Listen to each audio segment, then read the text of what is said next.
Yeah, I mean, just timely goals. Catch a break. I think we earned that, and we stayed competitive, stayed in it instead of getting frustrated, and it pays off. So times like that throughout the course of the season are going to happen.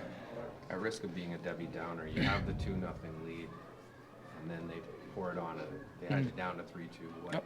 How do you explain that? I mean, teams aren't going to quit, right? I mean, it's I don't think it's unheard of for teams to crawl out of 1, 2, 3 goal leads. So ideally, of course, we want to hang on to the lead for the entire game, but this is the NHL. There's some good players that are going to push back, and obviously they did a good job at doing that. But we got refocused and got ourselves back into the game and scored a huge goal. What did you see from your line mates on the game-winning goal you scored? Just work, making plays. I think that's what Walks and Luch are good at. Staying on pucks and being tenacious, and just tried to get simple and go to the net, and that's where most of the pucks are going. So it's great work ethic by them. Did you? It seems like a little bit of a noisy week for you. Did that one feel extra special just because of all that noise, or?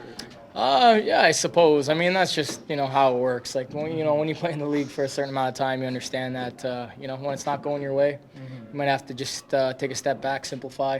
Get to the net, grind out a couple ugly ones, and until you get your mojo back. So, that's part of the identity, right? And just having that composure to not quit and continue to just move ahead. For you, when you're not feeling it, or you got to look at film more, do you maybe take a different mental approach? How do you get out of that?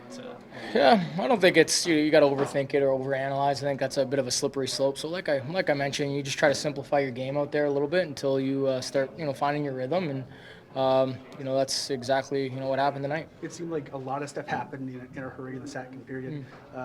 What was it like for you guys on the bench getting that goal back right after you go down 3-2?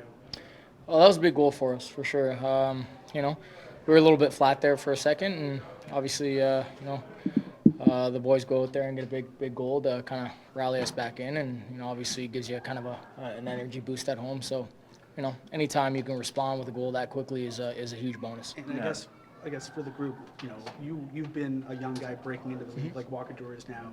Him, getting that goal to tie it, his play on the game winner. For this group, you always talk about we need to see someone step up and be a difference maker in these types of games. For it to be someone who's still breaking in and trying to make a name for himself, what does that do for the group seeing someone step up like that?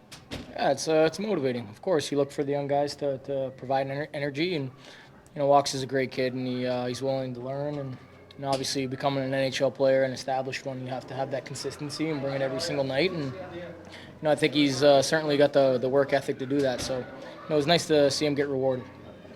Yeah, it's been a while since your season didn't go past game 82. You guys are within 4 now. How hopeful do you remain that this team can still make a case for a wild card? The most hopeful. I mean, that's kind of been our motive all year. I think you certainly got to give us credit for that. Like I said, ideally you want to find yourself to not be in this position this late in the season, but it's hard to win in months like these leading up into the playoffs, and we're giving ourselves a chance. So that's really all that matters at this point.